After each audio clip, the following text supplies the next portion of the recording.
மக்கள் அனைவருக்கும் வணக்கம். தமிழக வெற்றி கழகம் டிவிகே உடைய தலைவர் நடிகர் விஜய் அவர்கள் மீது முதலாவது வழக்கு பதிவு செய்யப்பட்டுள்ளது. இந்த வழக்கு எங்கே பதிவு செய்யப்பட்டுள்ளது அப்படின்னா, பெரம்பலூர் குன்னம் பகுதியில் இந்த வழக்கு பதிவு செய்யறாங்க. ஆனா அங்கிருந்து இந்த மாநாடு, இரண்டாவது மாநாடு நடந்த மதுரை கூடக்கோவில் அந்த காவல் நிலையத்துக்கு மாற்றப்படுது. அங்கேதான் இந்த எஃப்ஐஆருக்கான இன்வெஸ்டிகேஷனை ஸ்டார்ட் பண்றாங்க. இந்த வழக்குல மொத்தம் 11 பேரை சேர்த்திருக்காங்க. முதலாவது A1 குற்றவாளியாக விஜய் அவர்கள் இருக்காரு. அவர் மீது மொத்தம் 3 பிரிவுகள்ல வழக்கு பதிவு செய்யறாங்க. அந்த 3 பிரிவுல முதலாவது என்ன வருதுன்னா, கூட்டா சேர்ந்து யாராவது தனிநபர் தாக்குதல் இல்ல தாக்குதலுக்கு தூண்டுதல், இதுல கூட்டமா சேர்ந்து சதி செய்தல், இதற்கு கீழே வழக்கு பதிவு பண்றாங்க. முதலாவது பிரிவு.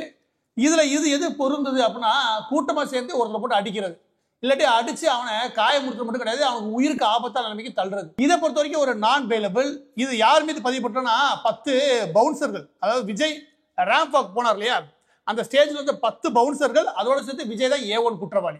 இதை தடுக்க தவறியது இல்ல அவர் தான் தூண்டியது. இது இன்வெஸ்டிகேஷன்லாம் வெளியிட்டு வச்சுக்கோங்க. ஆனா இந்த எஃப்ஐஆர் பதிவு செய்யப்பட்டுள்ளது. இந்த எஃப்ஐஆர் நம்பர் 346/2025. இதை தொட்டு எழக்கூடிய முதலாவது கேள்வி என்ன அப்படின்னா, நடிகர் விஜய் அவர்கள் கைது செய்யப்படுவாரா? இதுதான் முதலாவது கேள்வி. இதற்கு நான் ரொம்ப எளிமையா சொல்றேன். ஒரு எஃப்ஐஆர் ஃபைல் பண்ணாலே அவரை கைது பண்ற அவசியம் காவல்துறைக்கு கட்டாயம் கிடையாது. ஆனா பொதுவா கைது பண்றது நடவடிக்கை. இந்த கைது நடவடிக்கை எப்பொழுது சரி, அதாவது சட்டப்படி சரியாகும் அப்படின்னா, அந்த எஃப்ஐஆருக்கு கீழே அவங்க போதுமான அளவுக்கு விசாரணை நடத்திருக்காங்க, அதுல ஐ விட்னஸ் இருக்காங்க, போதுமான அளவுக்கு ஆதாரம் இருக்கு. இந்த 2 இருக்குன்னு வச்சுக்கோங்க, கைது நடவடிக்கையில் ஈடுபடுவாங்க. இந்த பொறுத்த வரைக்கும் அந்த புகார் என்ன அப்படின்னா, பெரம்பலூர்ல இருந்து வந்த சரத்குமார் ஒரு பையன், அந்த பையனுக்கு அப்பா இல்லை. அந்த பையன் யாரோட வசிக்கிறான்னா, தன்னுடைய தாய், தன்னுடைய சகோதரி, தன்னுடைய பாட்டி, இந்த 3 வசிக்கிறான். இவன் மாநாட்டுக்கு போயிருக்கான். மாநாடு போன இடத்துல அந்த ஸ்டேஜ் இருக்கு, அந்த ஸ்டேஜில் எல்லா பேரும் ஏறதை பார்த்துட்டு தானும் ஏறுறான். அப்போ அந்த பவுன்சர்களை பிடிச்சி அவனை குண்டு கட்ட தூக்கி எறிகிறாங்க. அவன் கீழே விழுந்து கை உடஞ்சி கதறி அழுதா எவனும் கண்டுக்கவே இல்லை. ஏறக்குறைய 2 மணி நேரம் அங்கே போராடி வீடு வந்து சேரான்னு வச்சுக்கோங்க. இந்த குறிப்பிட்ட வீடியோ பெரிய லெவலில் வலைத்தளங்கள் முழுவதும் பரவவே அவங்க அம்மா என்ன பண்ணாங்கன்னா, தன்னுடைய பையனை கொண்டு போய் மருத்துவமனையில் சேர்க்குறாங்க. அதை தொட்டு டிவிகே உடைய கட்சி நிர்வாகிகள் அவங்க என்ன பண்ணுறாங்கன்னா, வெளியே இங்கே பரவுனதுக்கு அப்புறம் வெளியே வந்து சொல்லிடாதீங்க, நாங்களே கட்சி தலைமை வச்சு ஏதாவது பண்றோம் அப்படின்னு சொல்லிட்டு போயிட்டானுங்க. அதுக்கப்புறம் எதுவும் பண்ணவே இல்லை வச்சுக்கோங்க. இதை தொட்டு தான் தன்னுடைய மகனுக்கு பெரிய நெஞ்சு பகுதியில் அடி வாங்கியிருக்கு, வயிறு பகுதியில் அடி வாங்கியிருக்கு, கை உடஞ்சிருக்கு. இதன் மீது புகார் கொடுக்கறது அவசியம். அவங்க அம்மா புகார் கொடுத்துருக்காங்க. பெரம்பலூர்ல இந்த புகார் கொடுக்கப்படுது. இந்த புகாரின் அடிப்படையில் இன்னைக்கு எஃப்ஐஆர் ஃபைல் ஆயிருக்கு. இப்ப விஜய் அவர்கள் கைது செய்யப்படுவாரா படமாட்டாரான்றது 3வது 4வது கேள்வி. கேட்டீங்கன்னா விஜய் கைது செய்ய வேண்டிய அவசியமும் கிடையாது. ஏன்னா அதுக்கு காரணம் அவர் இல்லைன்னு சொல்லிட்டு போயிடலாம். ஆனா என்ன கேட்டீங்கன்னா, அவர் தான் காரணம். ஏன் அப்படின்னா, அதை நான் அடுத்து சொல்றேன். ஆனா கைது செய்யப்பட வேண்டிய இன்னும் சில பேர் இருக்காங்க. அவையெல்லாம் கைது செய்யாம இந்த எஃப்ஐஆர் என்ன கேட்டா லேட்டு. இந்த எஃப்ஐஆர் நீங்க எப்ப தெரியுமா போட்டிருக்கணும்? காவல்துறை சொல்றேன். நீங்க என்ன பண்றீங்க அப்படின்னா, இந்த ரசிகர் பட்டாளத்தை பார்த்துட்டு உங்களுடைய சட்டம் இருக்கு இல்லையா, அதை சரியா செய்ய நீங்க தான் அனுமதிக்கிறது இல்ல. எவன் வந்தா என்ன, சட்டம் என்ன சொல்லுதோ அதன்படி செய்ய. எல்லாரும் சட்டத்துக்கு முன்னாடி சமம் தானே. அது விஜய் இருந்தானே, விஜய் அப்பனா இருந்தானே, எல்லாரும் ஒரே நடத்தி பழகுங்க. அதை ஏன் அப்படி சொல்றேன்னா, மே 5 2025 மே 5ஆம் தேதி அவர் என்ன பண்றாரு, யாரு விஜய், இதே மாதிரி மதுரை விமான நிலையத்துக்கு வராரு. அந்த இடத்துல வரும்போது ஒருத்தர் சால்வை பொறுத்து முட்டிக்கிட்டு வரான். அப்பயும் இவர் பவுன்சர் வச்சுக்கலாம் போக மாட்டான்னு வச்சுக்கோங்க. இவருக்கு என்ன உயிருக்கு ஆபத்து எனக்கு தெரியவே இல்லை. அது ஏன் நான் சொல்றேன் அப்படின்னா, அந்த பவுன்சர் ஒருத்தர் துப்பாக்கி எடுத்து அந்த தலைக்கு நேரம் கை போயிருச்சு. துப்பாக்கி யாரு, அந்த சால்வு போடுறவனுக்கு ஜஸ்ட் அதை ட்ரிகர் பண்ணி வச்சுக்கலாம், இங்க ஒரு உயிர் காலி. துப்பாக்கி எடுத்து ஒரு பொது இடத்துல வைக்கிறானா, நீ அப்பயே எஃப்ஐஆர் போட்டிருக்கணும். அன்னைக்கு அந்த பவுன்சர் தூக்கி போட்டு 4 மீதி மிதிச்சு வச்சுக்கவேன். ஏன்னா பவுன்சர்னா அவனுக்கு எல்லா அதிகாரம் கொடுத்துருக்கானே, அவன் யார் எனக்கு புரியலையே.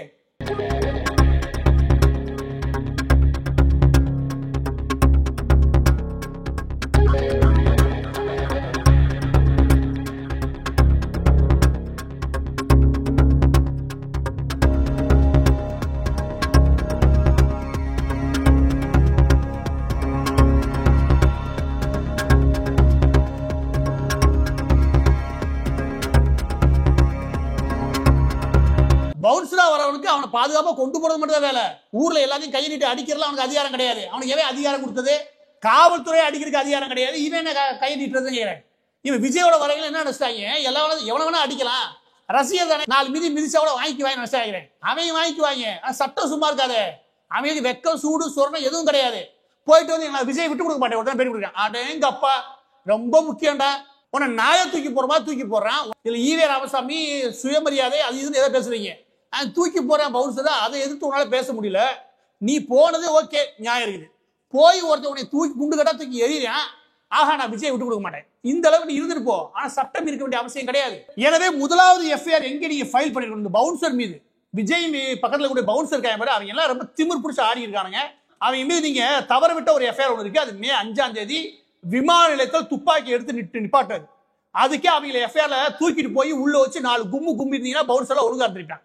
அன்னைக்கு நீங்க கும்மா விட்டாலாம் என்னது ஓட்டு அரசியலுக்காக நீங்க கும்மா விட்டாலாம் இன்னைக்கு மதுரையில போய் தூக்கி எறிறான். அன்னைக்கு காவல்துறையினர் இந்த பவுன்சரை கூட்டி போய் உள்ள வச்சு வாங்கி வச்சுங்க. இன்னைக்கு இது நடந்திருக்காரு கேட்டேன். எனவே இந்த எஃப்ஐஆர் நீங்க கால தாமதமானாலுமே இந்த எஃப்ஐஆர் ஃபைல் பண்ணி தான் ஆகும். யாரு மே 5 2025 அன்னைக்கு நடந்த சம்பவத்துக்கு ஒரு எஃப்ஐஆர் ஃபைல் பண்ணவே இல்லை. இதை ஃபைல் பண்ணலைன்னா பொதுநல வழக்கா நானே தொடுக்க வேண்டியிருக்கும். இப்ப இது ஒண்ணுதான், அது கிடையாது. இன்னொன்னு இருக்கு, இந்த 2வது மாநாடு சொல்றேன். அது என்ன அப்படின்னா, கோத்தகிரில இருந்து ஒரு ரித்விக்கு ஒரு பையன், அதுக்கப்புறம் செங்கல்பட்டுல இருந்து பிரபாகரன் ஒரு பையன், அதுக்கப்புறம் கரிசக்குளத்துல இருந்து காளிராஜ் நினைக்கிறேன். இந்த 3 பசங்களும் அவங்க வீடு திரும்பினதுக்கு அப்புறம் அவங்க எல்லா பேருமே ஹார்ட் அட்டாக், அதாவது மாரடைப்பால இறந்து போறாங்க. இந்த மாரடைப்பால இறந்து போனதை நாங்கள் ஃபுல்லா கேட்டுட்டோம். இது எல்லாமே ஒரே காரணம், அந்த நாள்ல அவங்க சுமார் 102 டிகிரில அந்த பகல் பொழுதுல அந்த பொட்டை காட்டுல நின்றதான் காரணம்.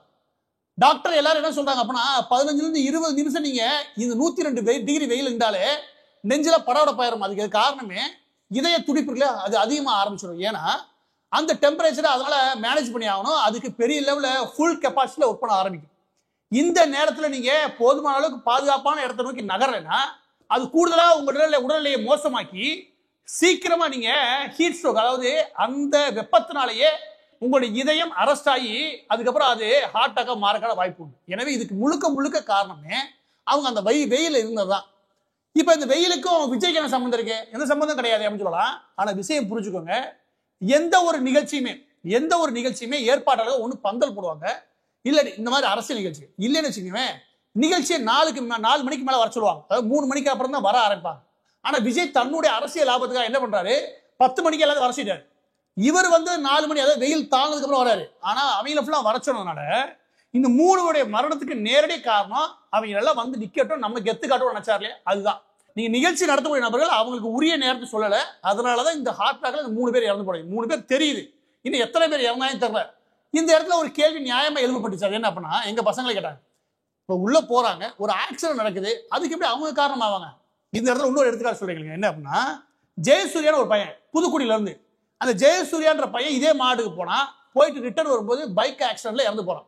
அதே மாதிரி இன்னொருத்தவன் மாநாடு ஆரம்பிக்கிற முன்னாடி பேனர் வைக்கணும்னு சொல்லி சாக்கடிச்சு இறந்து போயிட்டான். இவங்க எல்லாத்துக்கும் நான் நீதி கேட்கல. ஏன் அப்படின்னா இதெல்லாம் விபத்து. ஆனா இவனுங்க இறந்தது யாரு? இந்த மாரடைப்பால இறந்ததுக்கு காரணம் விஜயே தான். ஏன்னா அவருடைய பேராசை, அவருக்கு தனக்கு கெத்து காட்டுன்றதுக்காக ஊராம் பிள்ளையெல்லாம் கூட்டி 10 மணிக்கு அடைச்சு வச்சு 102 டிகிரி வெயில்ல சுமார் 6 மணி நேரம் இருந்தா எவனு செத்து போயிருக்கான். இதுக்கு நீங்க நிகழ்ச்சி ஏற்பாட்டர்கள் எல்லாருமே எஃப்ஐஆர் ஃபைல் பண்ணிக்கணும். முக்கியமா அந்த புசியானது பாருங்க, அது 84 அவனை புடிச்சு உள்ள ஓட்டுக்கணும். எனவே இந்த எஃப்ஐஆர், இந்த 3 உயிர்கள் போச்சுல, இதோட எவ்வளவு உயிர் போச்சோ, எவ்வளவு மோசமான நிலைமை போனோம், இதெல்லாம் ஒரு இன்வெஸ்டிகேஷன் பண்ணி இதுக்கு ஒரு எஃப்ஐஆர் தனியா போடுங்க. உயிருக்கு ஆபத்தான நிலைமைக்கு திட்டமிட்டே தள்ளியிருக்காங்க.